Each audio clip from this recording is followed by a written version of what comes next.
This holiday season, comfort isn't about finding more hustle, it's about slowing down, finding calm amidst the chaos, and creating a home that truly restores you.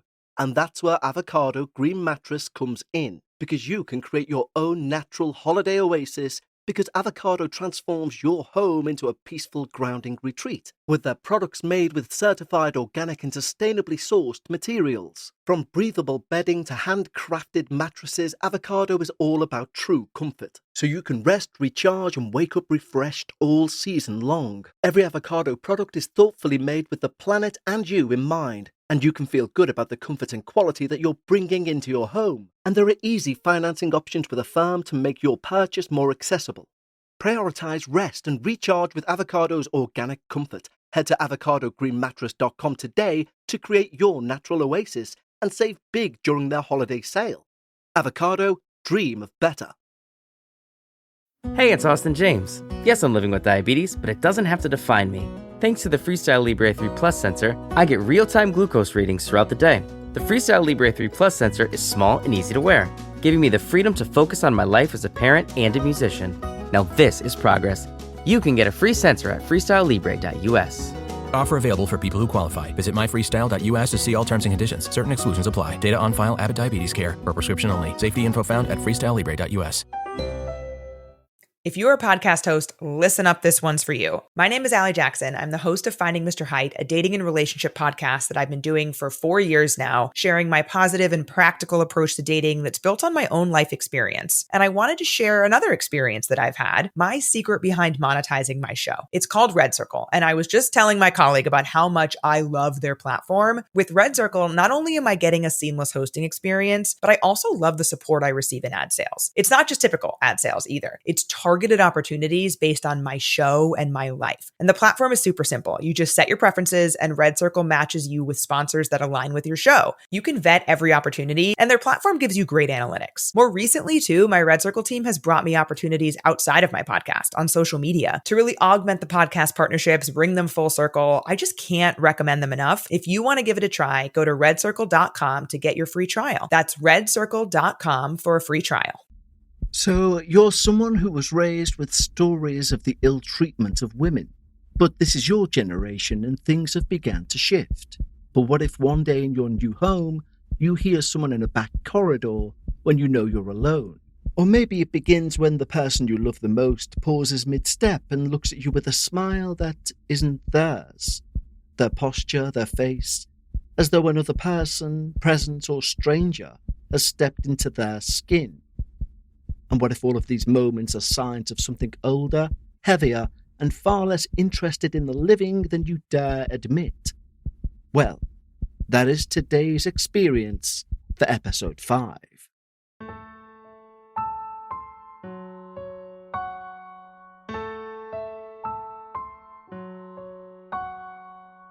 Live from Liverpool, The Dark Paranormal, Season 22.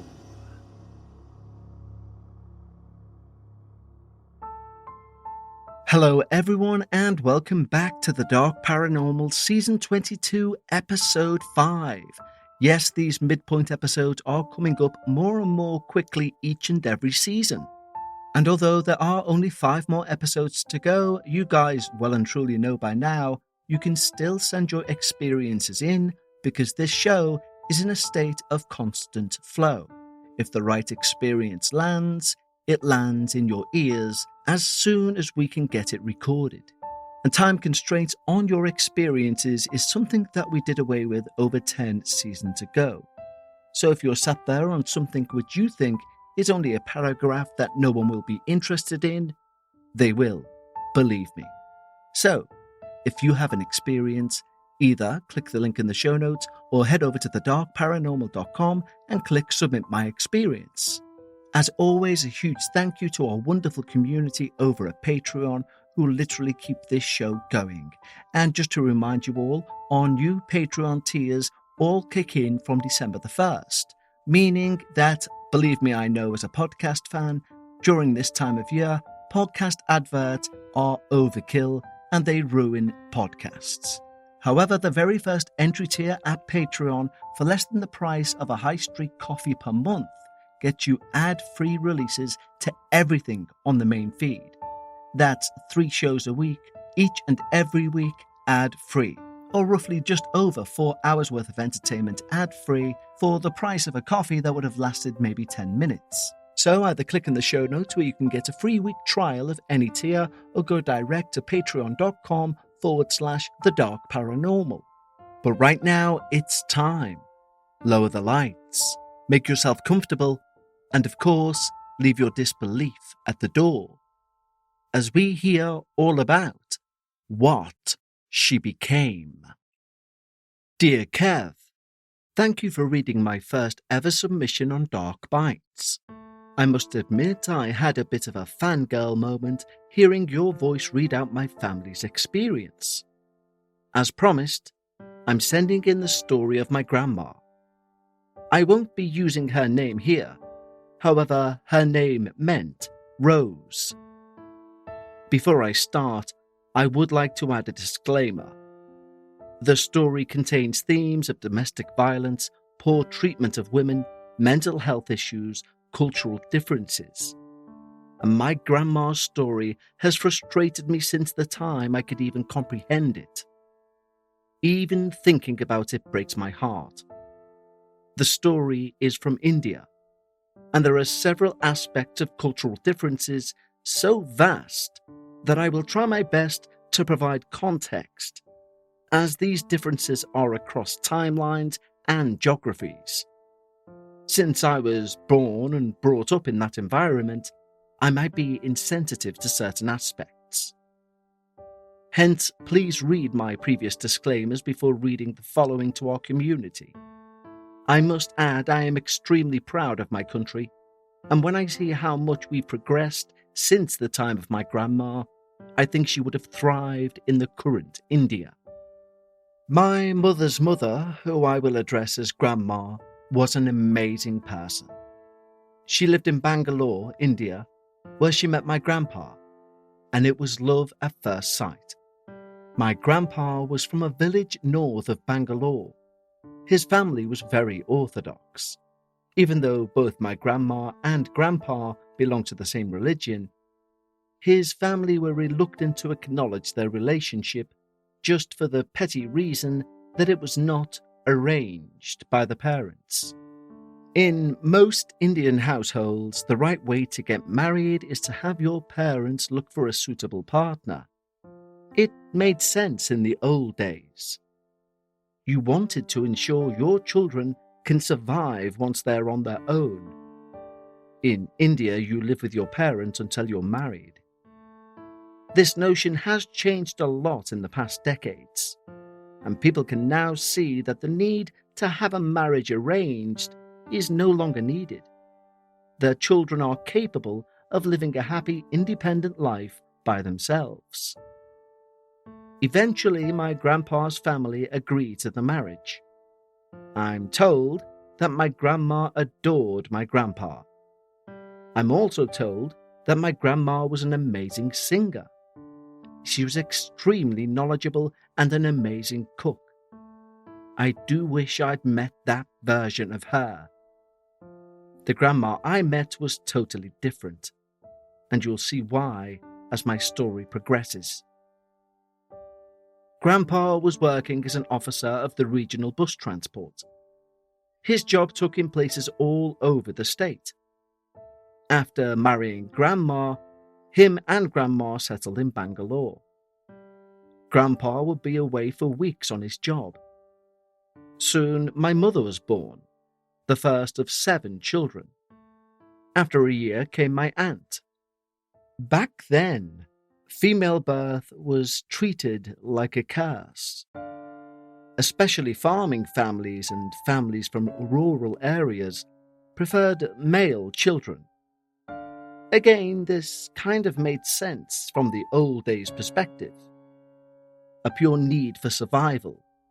People needed hands on the farm to carry on business. Additionally, in Hindu culture, people believe that a female child always belongs to someone else, i.e., the family she will marry into. And there's also the aspect of dowry. All this has changed in the last few decades, and dowry is now illegal in India. When my aunt was born, my grandpa's parents started harassing my grandpa, saying things like, if the next child is a female, we might have to find our son a woman who can provide sons. I have no idea how my grandpa reacted to that. What I do know is that it had a huge impact on my grandma. She really did believe that grandpa would leave her if she didn't produce a son. This absolutely breaks my heart. I wish I could go back in time and do something to help her. A year later, another aunt was born, a third daughter. The stress and anxiety of having another daughter, mixed with postpartum depression, changed my grandma. She developed a personality disorder. Back then it was called hysteria. She completely rejected the baby. My second aunt was raised by my grandpa's sister. No one took care of my grandma. She was given a minimum medication. To complicate things, grandma started getting seizures. I still don't understand why they went on to have 4 more babies. The final child was a male. Unfortunately, by the time my uncle was born, my grandma was completely out of it. My mother had raised kids numbers 4 to 7. Between kid number 3 and number 4, my grandparents moved to a village up north of Bangalore. As my grandpa was a government employee, he was provided a small house in quarters, a cluster of houses. This quarters, made of small houses, formed an angular bracket with a well in the middle. It's the backside of the houses that led to the well. Strange things started happening at that house. In order to explain what happens next, I need to provide some context. In India, there's a superstition that between certain hours during the day, you are not supposed to sit on doorways. My mum told me that during these hours, Lord Shiva calls upon ghosts and spirits to feed them. If you are in the way, you get possessed. I've heard of other stories, but this is the one that my family believes. These hours are even published in the Hindu calendar. Even to date, people avoid buying new things or starting travels during these hours. So, during these auspicious hours, generally my grandma would stay indoors and would not allow my mother and her sister to go out and play. The first day in this new house around noon, which is during the Hindu witching hour, if you will, my mother, her sister, and grandma all heard a lady crying. The noise seemed to be moving, as though the lady was walking from right to left. So on a sunny day, my grandma apparently was seated on the step at the back entrance during those auspicious hours. Later in the evening, my grandma asked the neighbours about the crying lady. She was told that it's the spirit of the lady who once lived in one of the houses. One day, she was pulling water up from the well, slipped and drowned. She was also 7 months pregnant. It's believed that she died during the witching hours, and that's why she cannot move on. She roams around, crying, looking for help. It was this time that things started to escalate. Specifically, my grandma's behaviour started to get, well, creepy. My mum and aunt would find my grandma staring at them from the opposite end of the house, and she would have on her face this insidious smile. They literally had to scream at her to snap her out of it. This one time, my mum and aunt were doing housework, and my grandma started chasing them around. They thought it was all for fun, until they saw that same insidious smile. They literally ran out of the house and waited hours before going back in. Usually, after such incidents, my grandma would follow with a seizure and then be bedridden for a day or two. Grandpa was only home at weekends, so my mum and aunt had to take care of each other and my grandma. At this time, my grandma was pregnant with baby number 4.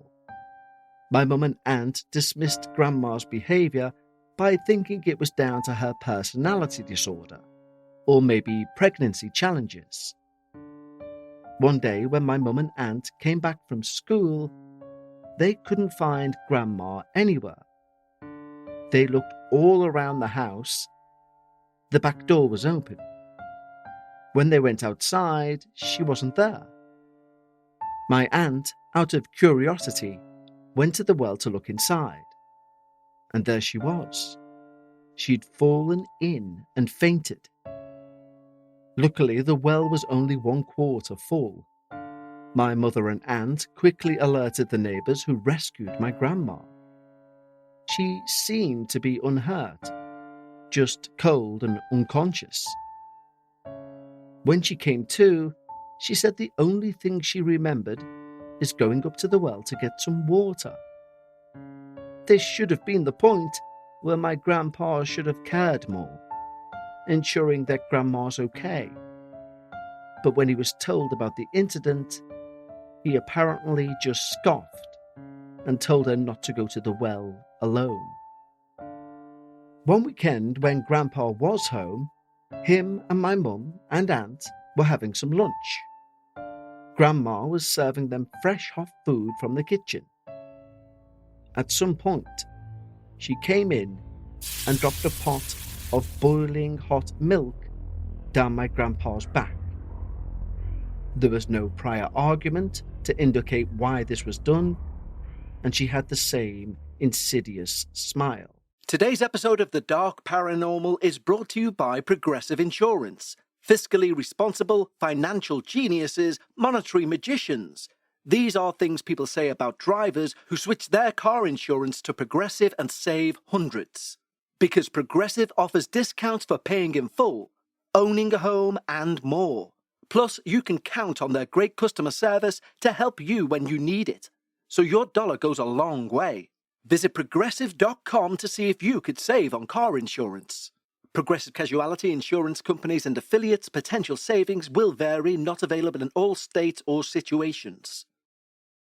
Well, the holidays are almost here, and if you still have names on your list, don't panic, because Uncommon Goods makes holiday shopping stress-free and joyful. They have thousands of one-of-a-kind gifts you literally won't find anywhere else. And you'll find those presents that say, I know you, I know what you like, I know what you love.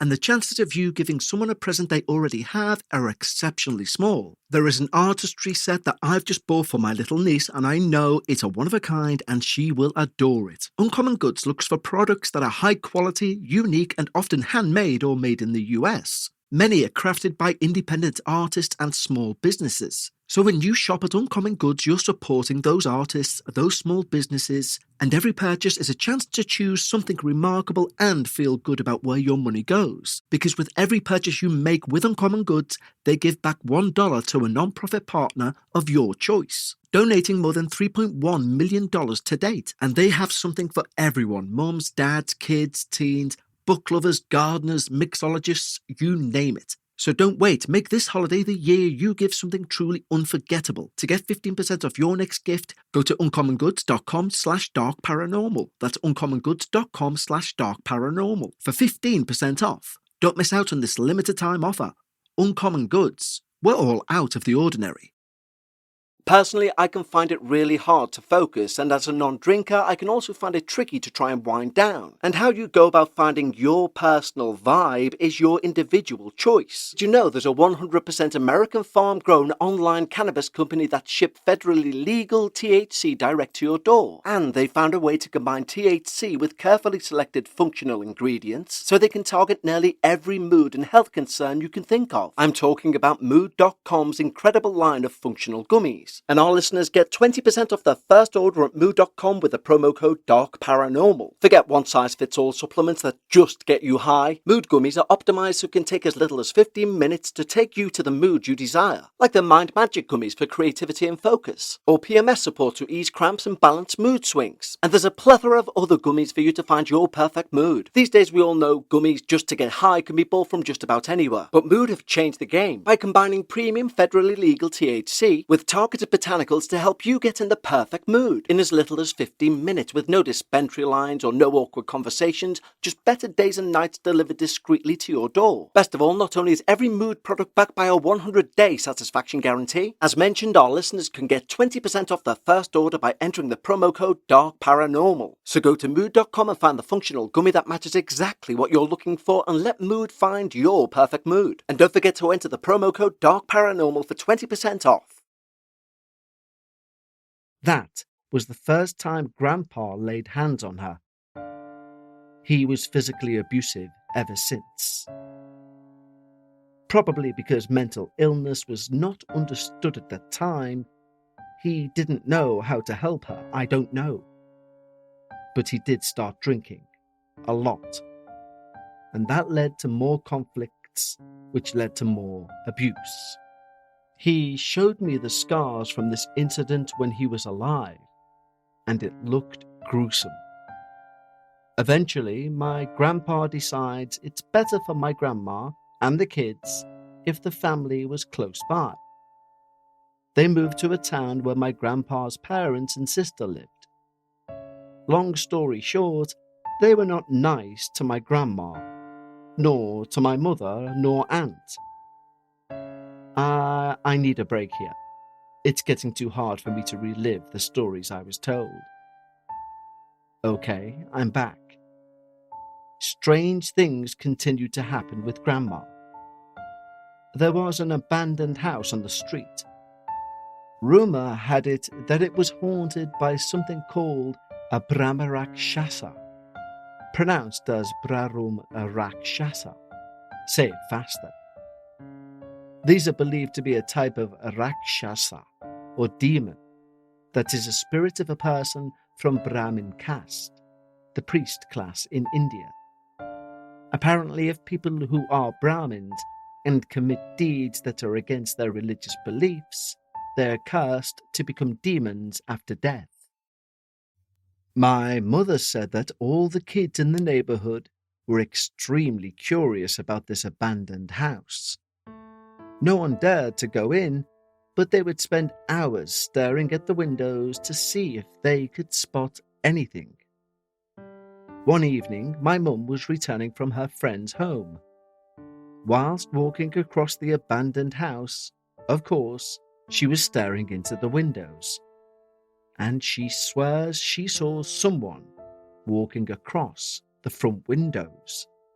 She stopped and continued staring in. She saw a humanoid creature with long fuzzy hair, long budgy nose, fangs, and it was just pacing across the window. It paid no attention to her. It looked like it was not aware about any movement outside of the house. Side note, later on in life, my mother had a serious encounter with the Brahmarakshasas, but that's a story for another time. My mother ran home and shared her findings with Grandma, who forbade her to go near the abandoned house ever again.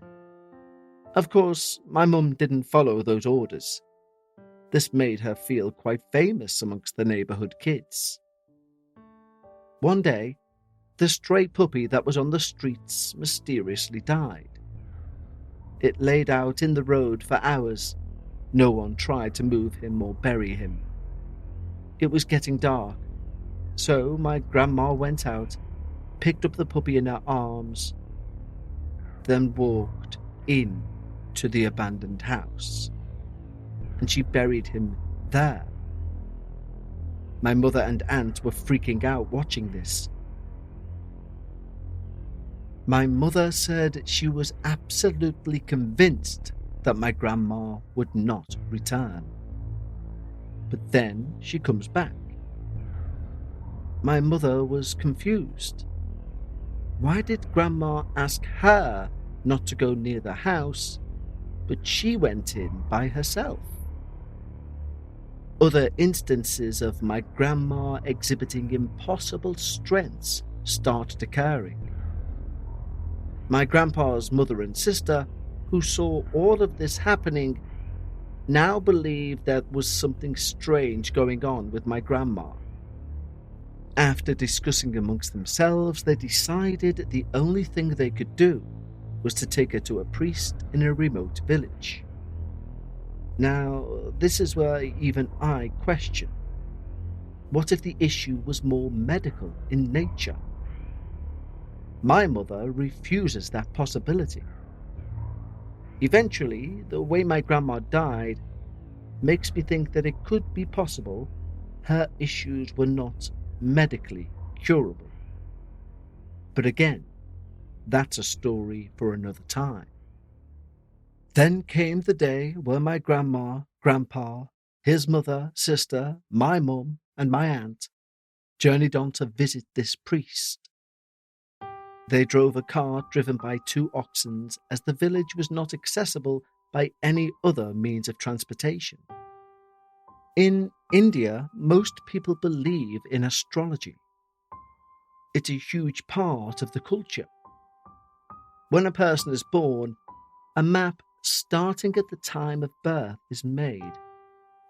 Now, of course, I'm no expert on this. All I know is it's called a Jataka. My parents blame everything that's challenging in my life on that star alignment.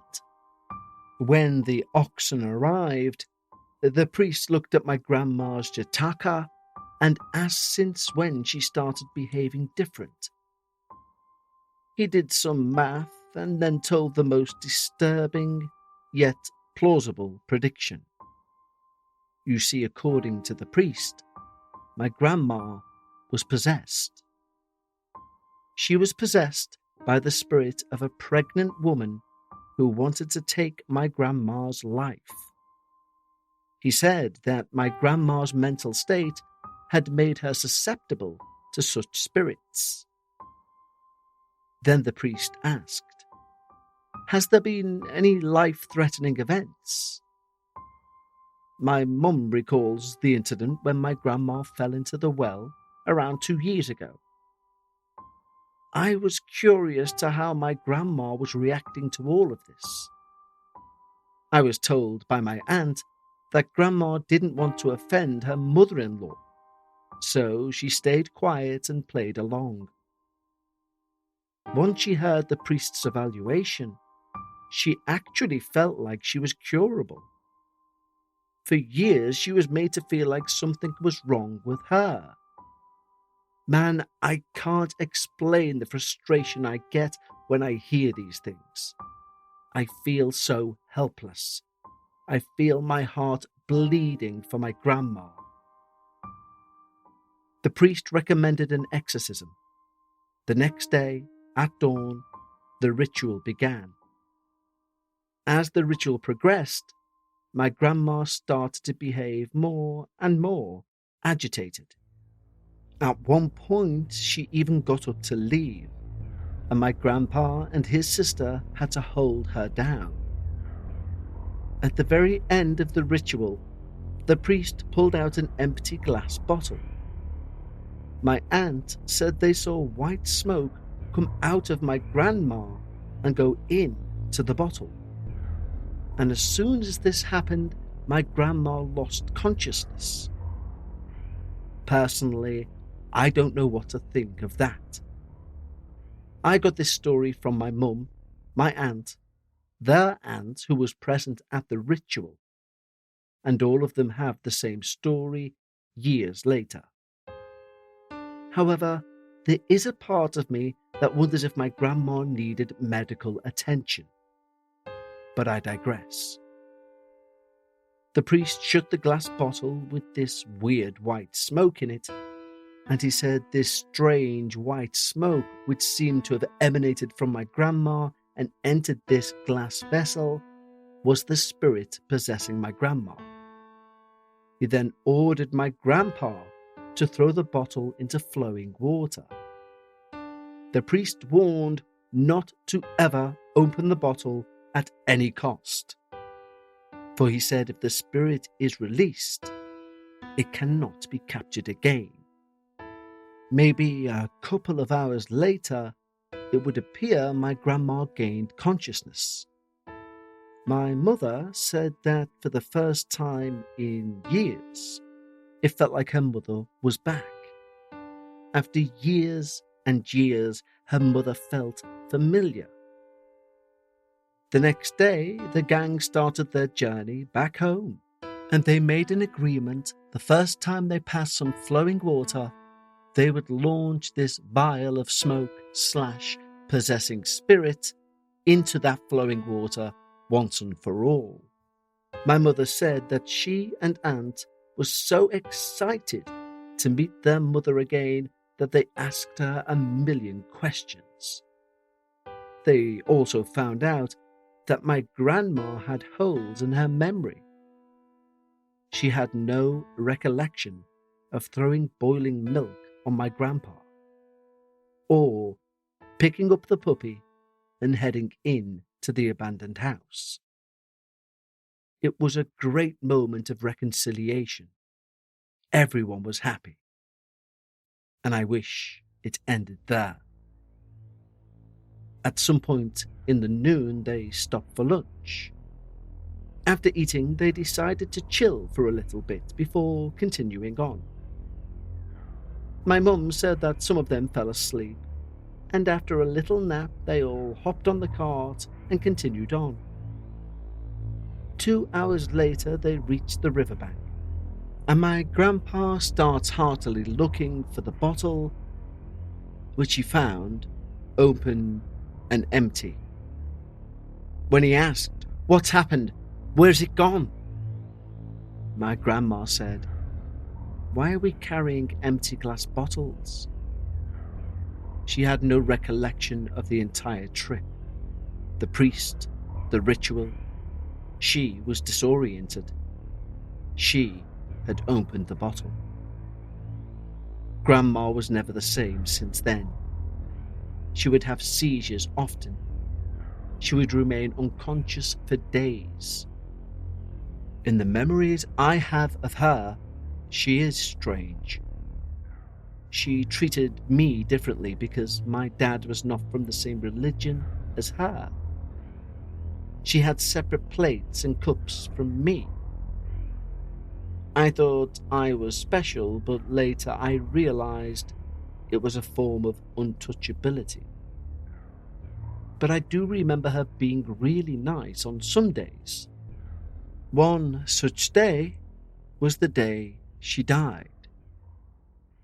I would like to tell you that story, but it's for another time.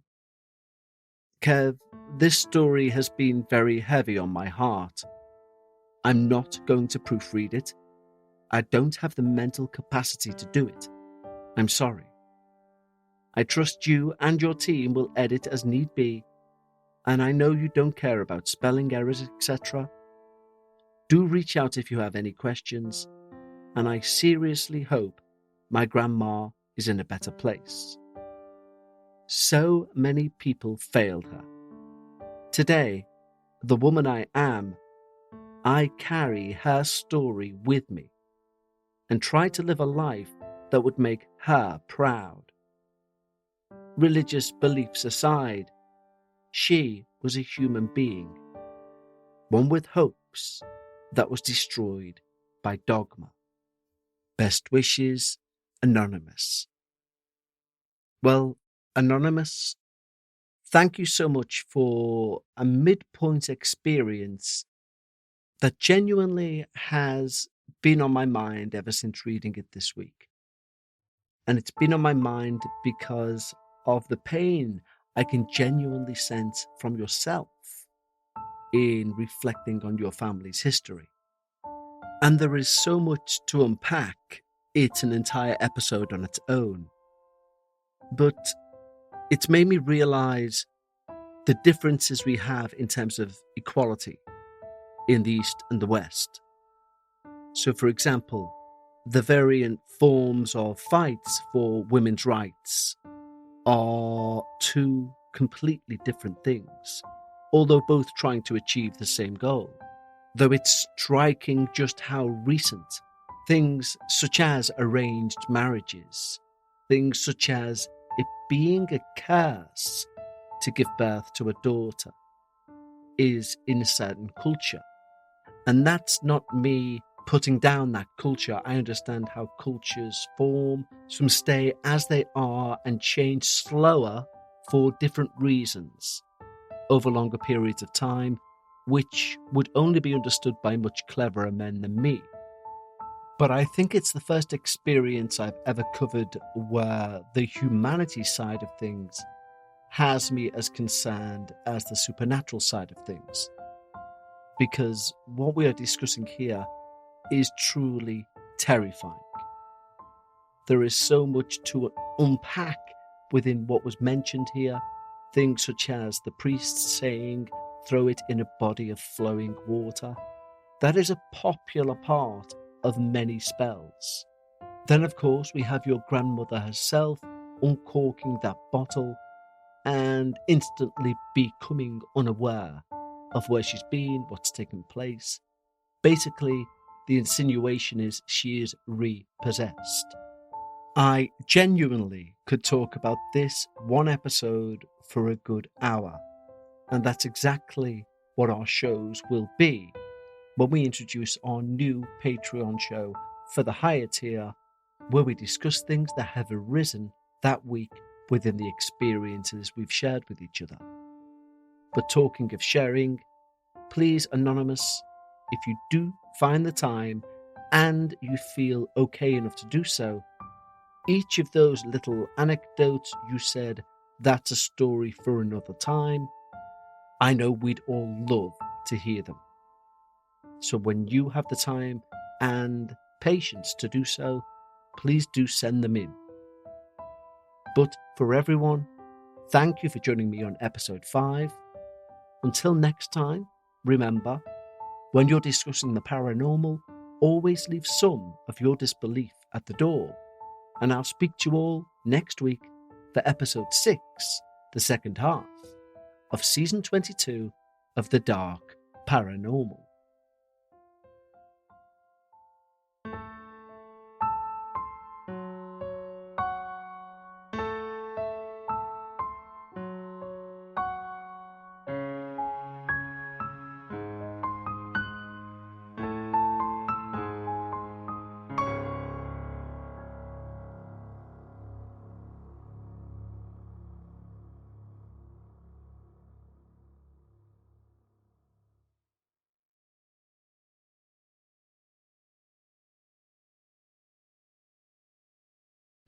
If you're a custodial supervisor at a local high school, you know that cleanliness is key, and that the best place to get cleaning supplies is from Grainger. Grainger helps you stay fully stocked on the products you trust, from paper towels and disinfectants to floor scrubbers. Plus, you can rely on Grainger for easy reordering, so you never run out of what you need. Call 1-800-GRAINGER, click Grainger.com, or just stop by. Grainger, for the ones who get it done. If you're a podcast host, listen up, this one's for you. My name is Allie Jackson. I'm the host of Finding Mr. Height, a dating and relationship podcast that I've been doing for 4 years now, sharing my positive and practical approach to dating that's built on my own life experience. And I wanted to share another experience that I've had, my secret behind monetizing my show. It's called Red Circle, and I was just telling my colleague about how much I love their platform. With Red Circle, not only am I getting a seamless hosting experience, but I also love the support I receive in ad sales. It's not just typical ad sales either. It's targeted targeted opportunities based on my show and my life. And the platform is super simple. You just set your preferences and Red Circle matches you with sponsors that align with your show. You can vet every opportunity and their platform gives you great analytics. More recently too, my Red Circle team has brought me opportunities outside of my podcast on social media to really augment the podcast partnerships, bring them full circle. I just can't recommend them enough. If you want to give it a try, go to redcircle.com to get your free trial. That's redcircle.com for a free trial.